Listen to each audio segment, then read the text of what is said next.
Welcome back to API Can Code's first unit, Data in Learners' Lives, and our third lesson, Using Data. In this lesson, students are going to learn about the process of generating insight from data, and we'll be introduced to the Data Information Knowledge Wisdom model that we'll talk about at several other points in the course. First, we've got a warm-up for students to talk about. They're going to read this article on user data stolen from 23andMe. And talk about some of the following questions. What stakeholders are involved? What issues of privacy are highlighted in this story? And how could those involved have mitigated or decreased the risk? This builds on last lesson's discussions on data privacy and misuse of data. So we recap the previous lesson about different kinds of data that students might create and consume, and we talked about some cases where data collection might underrepresent important parts of the population and some cases where data privacy might be violated. We're going to spend most of our time today talking about the Data Information Knowledge Wisdom model, which goes from data, which is numbers and text without context, to information, processed data with context, to knowledge, information acquired by experience, to finally wisdom, which is this analysis of complex knowledge structures.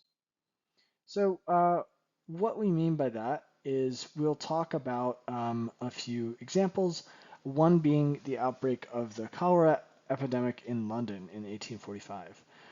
So we start just by giving students the context for this outbreak. There's a small map that John Snow created, and there's a larger version of that map, but we've zoomed in to the Broad Street one because the other one's a little hard to read. And what we're doing with this case is trying to get students to think about how data science works in an example that doesn't necessarily look super data sciencey, and then get them thinking about a recent or local issue like this that they might be interested in exploring. We also highlight what the DIKW model looks like in this epidemic outbreak. So data in this case was the number of victims in the area of impact. Information was mapping the data on the map. Knowledge is identifying these patterns and the source of the problem. And wisdom is going the step beyond that and saying, okay, we need something to improve sanitation to stop this from happening again. So again, these are those steps looked at through the lens of this cholera outbreak example. From here, we're going to move over to the DIKW model in the COVID-19 dashboard. So we have a dashboard of information from July 18th, 2020, provided by the District of Columbia. And students are going to take about 10 minutes or so to go through this, maybe look at some of the graphs, look at some of the other information there, and then answer these questions on their worksheets.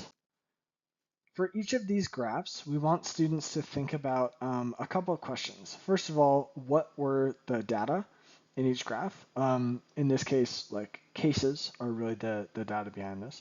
What information came from that data? So for example, in this case, what was the increase or decrease in cases in the community looking like based on those case counts?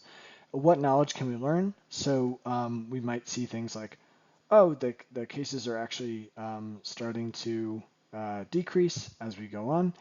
And what wisdom can we take away? So in this case, when we're seeing this like persistent decrease, we might be able to say something like, okay, we could lift some of the restrictions and mandates at this time. And we want students to think about this, these questions for all of these different graphs.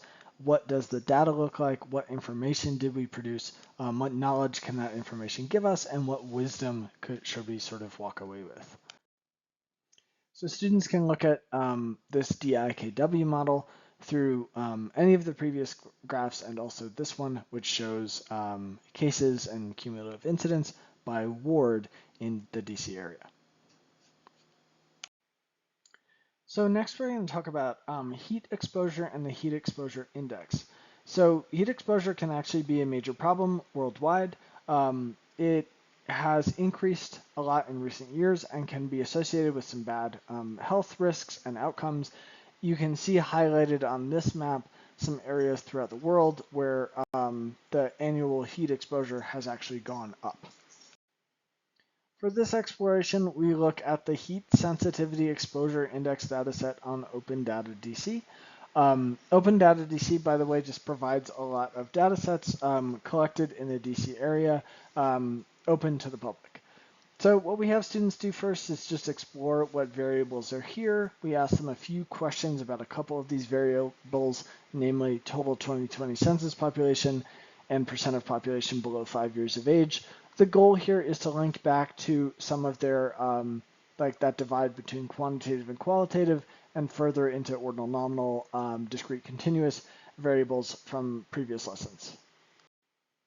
Next, we have some more questions for students about this dataset on the worksheet. We ask what variables are stored in this dataset. Are they quantitative or qualitative? Students have already probably started thinking about this based on the questions in the last slide. What stage of analysis are we at in the DIKW model? Well, the interesting thing about OpenData-DC is that you can see the raw data, but also see on the provided map some one kind of data visualization for that data. So we're sort of in that D and I stage at once.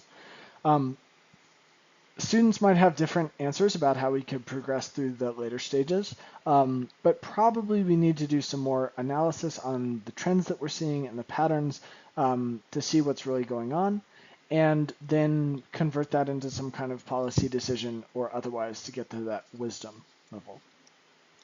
In terms of what kind of questions do you think we can answer with this data set, again, students might go in a lot of different directions.